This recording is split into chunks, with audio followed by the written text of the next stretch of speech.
নমস্কার, আমি সাধন রায়।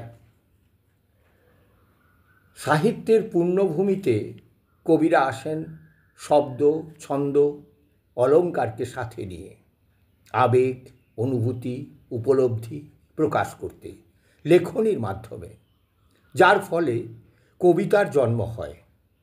কবিরা তাঁদের কবিতাকে প্রভাবশালী এবং আকর্ষণীয় করে তুলতে কাব্যিক কৌশল অবলম্বন করেন।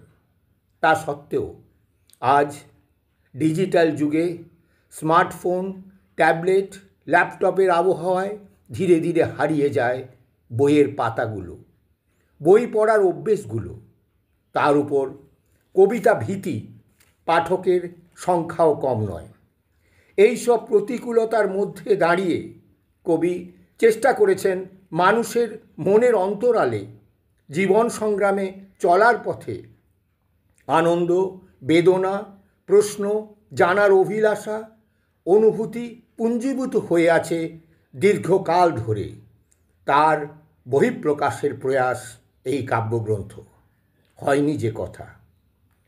দৈনন্দিন জীবনে চলার পথে শত সহস্র শব্দ রচনা করে আমরা কথা বলি, কিন্তু এমন অনেক কথা আছে যা এখনো বলা হয়ে ওঠেনি।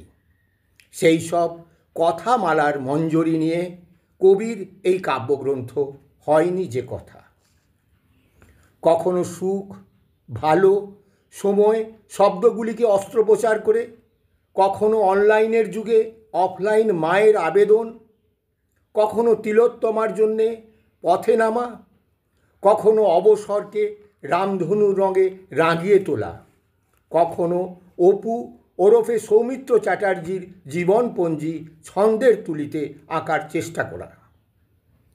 মনোগ্রাহী কিনা পাঠকই শেষ কথা।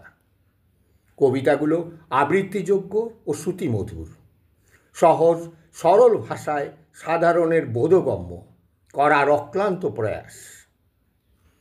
হয়নি যে কথা বইটি সাধন রায়ের লেখা, অন্বেষা প্রকাশন থেকে প্রকাশিত।